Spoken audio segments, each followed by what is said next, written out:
Voilà, dans cette formation qui intéresse le multitâche, nous verrons comment un utilisateur de Microsoft Windows, du système d'exploitation Microsoft Windows, peut utiliser simultanément plusieurs programmes sur sa machine. Cela s'appelle travailler en multitâche. Dans le cas présent, par exemple, vous pourrez constater que j'ai plusieurs programmes en fait déjà démarrés sur cette machine. J'ai le programme que j'utilise maintenant pour enregistrer ces cours, qui est Début Vidéo Capture Software Professional. Et j'ai également un autre logiciel qui me sert comme un gestionnaire d'information des bureaux, que vous pouvez voir ici. Voilà. Et j'ai également, on va agrandir cette fenêtre pour que ça se voit bien, voilà, donc le gestionnaire d'information des bureaux. Pourquoi ça s'appelle le gestionnaire d'information des bureaux? Eh bien parce que ça permet de gérer les emails, les rendez-vous, les contacts, les tâches, ainsi que les notes. Alors, vous pouvez voir aussi que j'ai démarré en même temps sur cette machine mon navigateur Internet préféré, qui me permet de consulter les informations sur Internet, notamment par exemple sur mon site web ici, où vous pouvez voir d'ailleurs les programmes de formation que nous organisons. Et j'ai un autre programme qui est également démarré, voilà, on va prendre celui-là, c'est en fait le programme Windows Live Writer, un programme très intéressant pour l'édition en direct très facile des données sur vos blogs. Et ça marche très bien, surtout avec les blogs hébergés chez WordPress, mais ça peut être utilisé aussi pour d'autres hébergeurs de blogs. Nous avons également démarré sur cette même machine notre logiciel de communication Internet par défaut, c'est Skype. Skype que nous utilisons pour communiquer avec nos contacts, comme vous pouvez les voir. Donc, en ce moment-ci, nous avons plusieurs programmes démarrés sur cette machine. Et nous sommes donc en train de travailler en multitâche. Je peux par exemple laisser un petit message à un contact Skype. Hein. Là par exemple, je peux laisser à mon ami un petit message. Coucou. Voilà. Et j'envoie ces messages. Après avoir envoyé le message à mon ami, je pourrais par exemple venir ici, éditer, éventuellement, par exemple, un posting sur mon blog que j'utilise pour présenter mes formations. Ici, présentation assistée par ordinateur. On va dire donc gestion des diaporama. Donc, gestion de diaporama, on va mettre peut-être le 2 au singulier. Voilà, et je peux directement publier cette modification que je viens d'effectuer à cette page web qui existe déjà sur le blog. Et vous voyez qu'après publication, la modification peut directement être observée ici sur le blog hébergé par wordpress.com. Voilà donc le travail en multitâche. Je pourrais par exemple venir ici consulter le rappel d'un rendez-vous qui est déjà dépassé, est déjà périmé il y a 1 heure que ce rendez-vous devait avoir lieu. Et donc voilà, je pourrais par exemple envoyer un email. Je peux envoyer un email directement maintenant. En cliquant sur nouveau email, et je peux l'envoyer à moi-même. Ce n'est pas interdit d'envoyer un email à soi-même, ça il faut le savoir. Voilà, je mets tout simplement mon adresse en tant que destinataire, et comme c'est souvent conseillé, juste pour cette formation vidéo. Voilà, et je clique sur envoyer.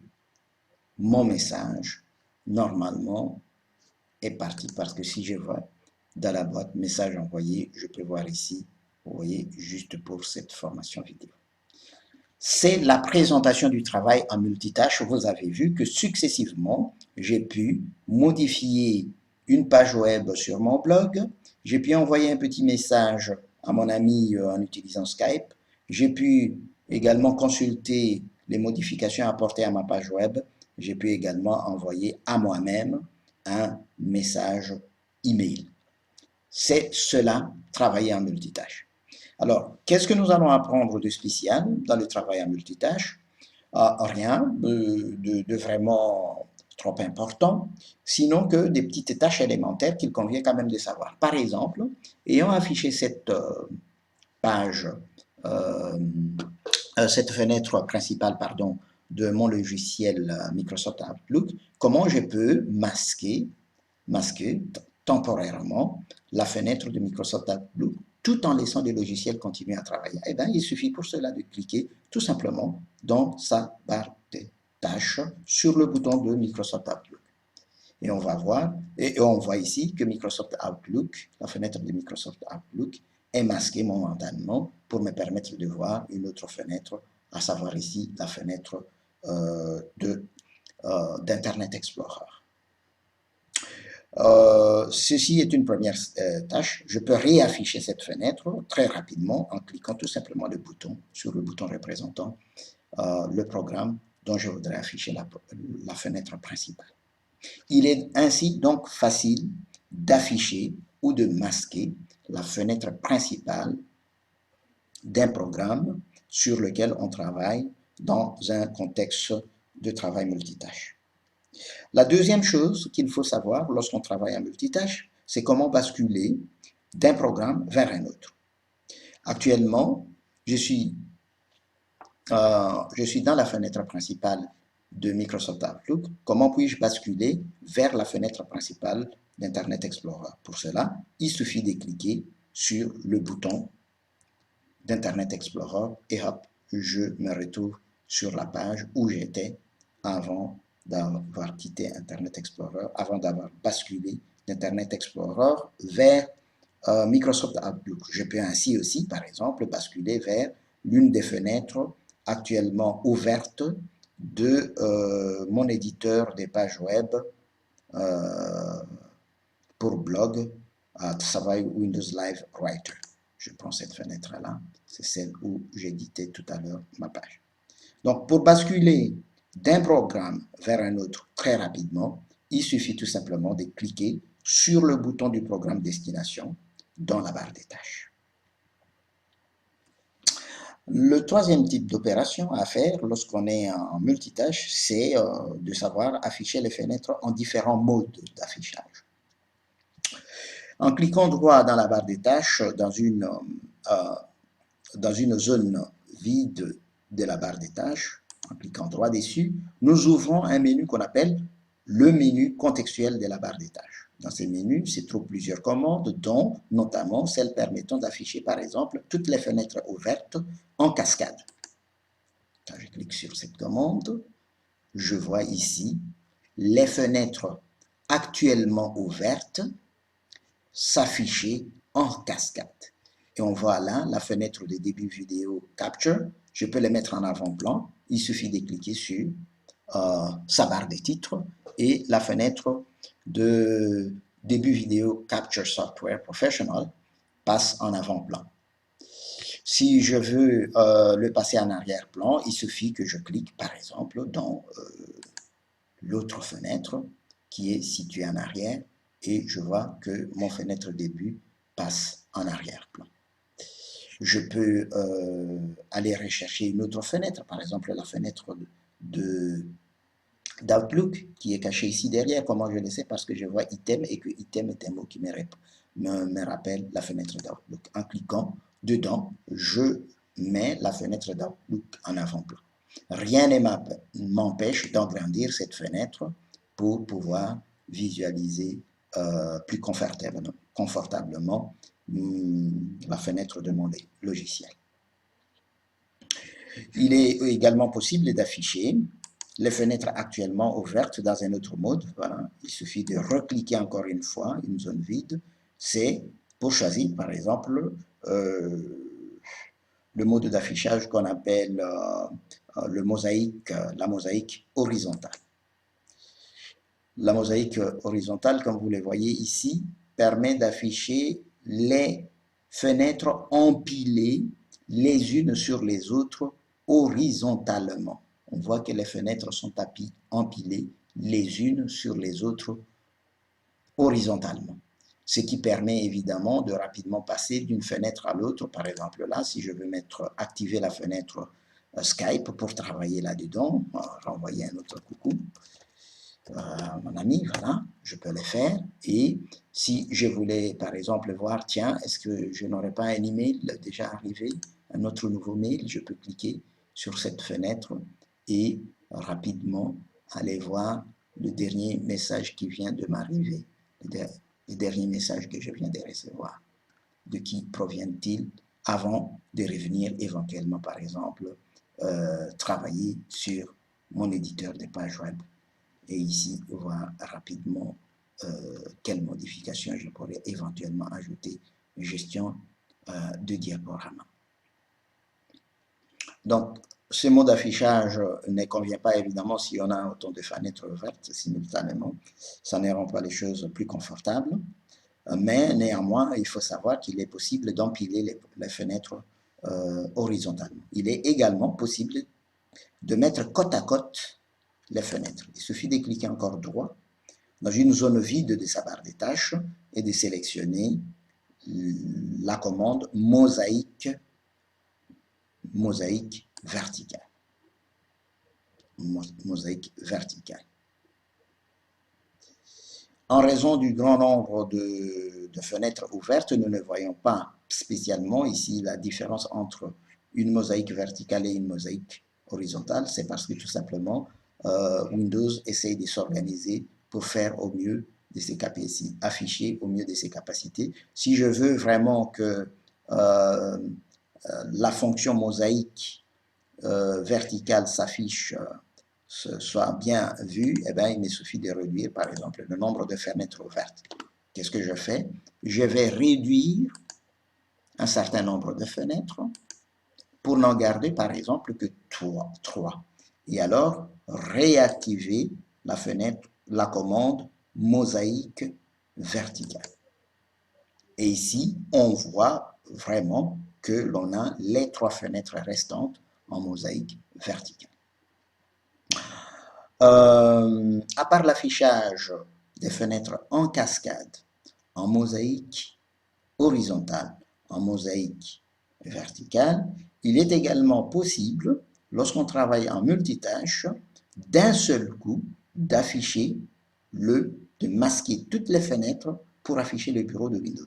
Il suffit de cliquer droit, encore une fois, dans une zone vide de sa barre des tâches et de cliquer « Afficher le bureau ».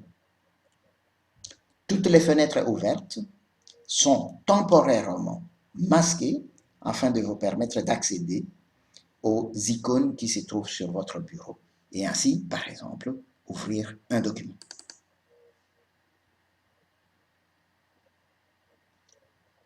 Ce qui rajoute évidemment au nombre de fenêtres ouvertes. Et si maintenant je rentre encore une fois au menu contextuel de la barre des tâches pour demander l'affichage de toutes les fenêtres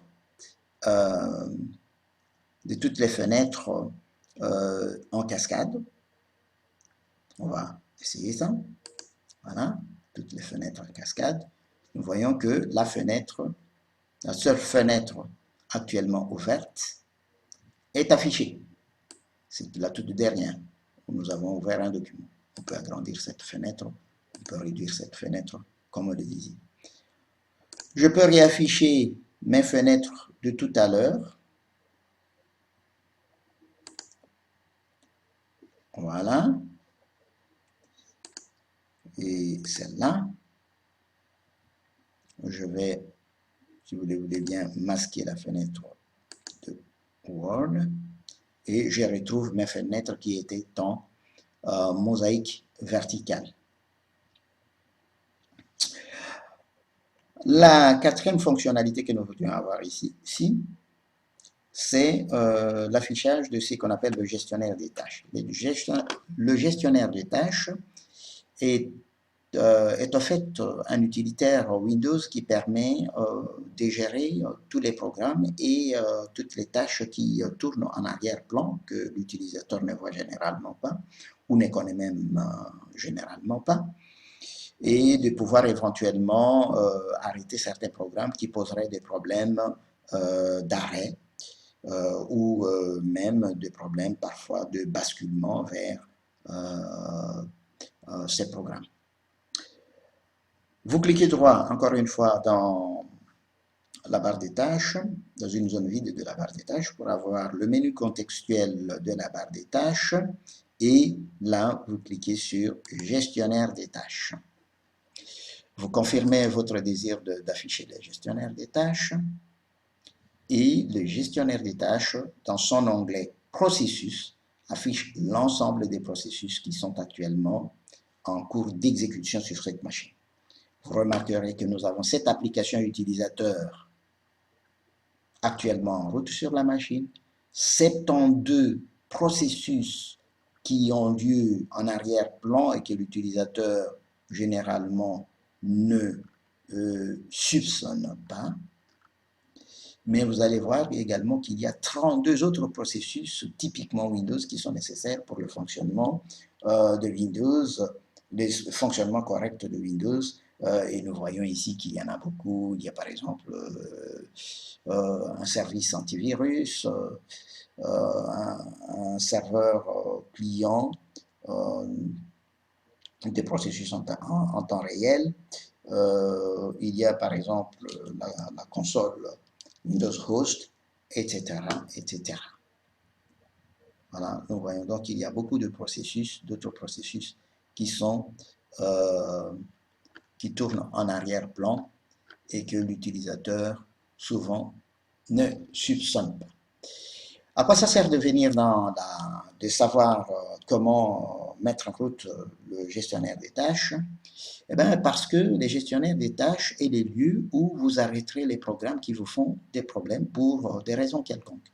Si un programme, vous n'arrivez pas à arrêter un programme, eh bien, vous venez ici, supposons que vous ayez difficile à arrêter les programmes Microsoft Word, dans sa fenêtre principale, vous venez dans la barre des tâches, vous sélectionnez le programme en cliquant sur sa ligne et ensuite vous cliquez sur le bouton Arrêter la tâche.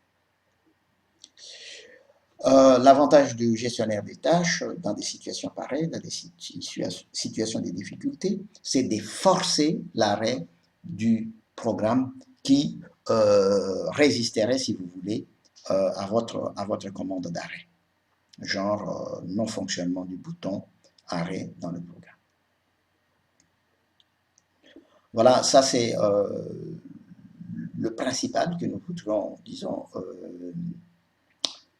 apprendre aujourd'hui du gestionnaire des tâches. Nous n'allons pas dire que, il faut dire par exemple que dans l'onglet utilisateur, on peut voir l'utilisateur actuellement connecté à cette machine et on peut voir quelles sont les ressources qu'il utilise. On voit ici qu'il utilise 88%, 89% de la puissance du processeur, qu'il utilise près de 800 MB de mémoire et que les vitesses de transfert vers le disque est de l'ordre de 100 kilobits par seconde, 100 kilobytes par seconde, pardon, et qu'au niveau réseau, il n'y a pratiquement pas de transactions, sinon que des petites transactions, probablement pour checker la présence des autres machines du réseau.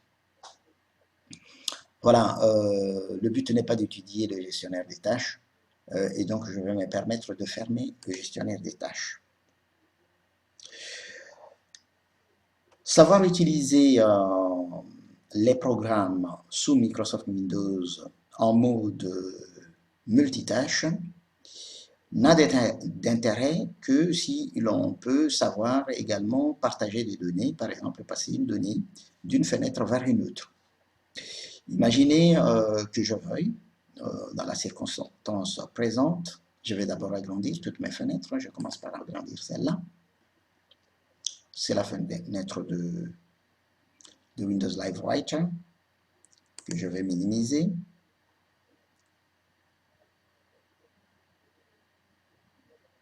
Voilà. Il est une autre fenêtre que je vais également agrandir avant de la minimiser. Celle-là, je vais la minimiser également. Et celle-ci, je vais l'agrandir parce qu'elle n'est pas encore. Voilà, imaginez donc que je veuille envoyer un email à moi-même, évidemment, dans le cadre pour la bonne cause. Un email à moi-même. Je mets mon adresse en tant que destinataire du message et test d'échange de données. L'échange de données entre applications. On va corriger ça. Test d'échange de données, voilà. Supposons que dans l'email que j'envoie à ces destinataires qui n'est que moi-même, se trouve dans Windows Live Writer. Je viens dans Windows Live Writer, où je suis en train de travailler, et nous allons supposer que je voulais envoyer les données de toute cette ligne à mon contact. Je sélectionne donc ces données, je clique droit et j'active la fonction copie.